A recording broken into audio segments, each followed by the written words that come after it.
ನಮಸ್ಕಾರ, ನನ್ನ ಸುಚೇತನ್ ಅಂಥೇಳಿ ನೆಲಮಂಗಲದಿಂದ. ಮುಂಚೆಯಿಂದನೂ ಒಂದು ಕಸ್ಟಮೈಸ್ ಟ್ಯಾಟೂ ಮಾಡಿಸ್ಬೇಕಂತ ತುಂಬ ಆಸೆ ಇತ್ತು.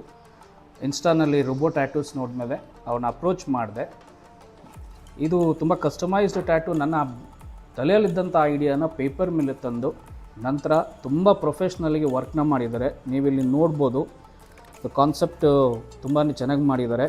ಆಮೇಲೆ ವರ್ಕ್ ಏನಿದೆ ತುಂಬ ಪ್ರೊಫೆಷ್ನಲ್ ಲೆವೆಲ್ ಮಾಡ್ತಾಯಿದ್ದಾರೆ. Well trained, very hygiene, attention to details ಕೊಡ್ತಾರೆ. ಎಲ್ಲನೂ ಕೂಡ ನೀಟಾಗಿ ನಮ್ಮ ಮುಂದೆನೇ ಮಾಡ್ತಾಯಿದ್ದಾರೆ. And equipments top notch use ಮಾಡ್ತಿದ್ದಾರೆ. ಎಂಡ್ ರಿಸಲ್ಟ್ನ ನೀವು ನೋಡ್ಬೋದು. ಒಂದು ಹಾಕಿದ ತಕ್ಷಣ ಮತ್ತೊಂದು ಮಾಡಿಸಿದೆ. ಲೈನ್ಸ್ ಆಗಲಿ ಟಿಪ್ಸ್ ಆಗಲಿ ತುಂಬಾ ಚೆನ್ನಾಗಿ ಮಾಡಿದ್ದಾರೆ. ಯಾರಿಗಾದರೂ ಕಸ್ಟಮೈಸ್ಡು ಅಥವಾ ಯಾವುದೇ ಥರದ ಟ್ಯಾಟೂಸ್ ಮಾಡಿಸೋದಾದರೆ ಐ ಹೈಲಿ ನಾನು ರೆಕಮೆಂಡ್ ಮಾಡ್ತೀನಿ. ರೋಬೋಟ್ಸ್ ಟ್ಯಾಟೂಸಿಗೆ ಬನ್ನಿ, ನೀವೇ ಫಸ್ಟ್ ಹ್ಯಾಂಡ್ ಬಂದು ಚೆಕ್ ಮಾಡಿ, ನಿಮಗೆ ರಿಸಲ್ಟ್ಸ್ ಏನಂತ ಗೊತ್ತಾಗುತ್ತೆ. ಸೊ ಬಂದು ಹಾಕ್ಸ್ಕೊಳ್ಳಿ.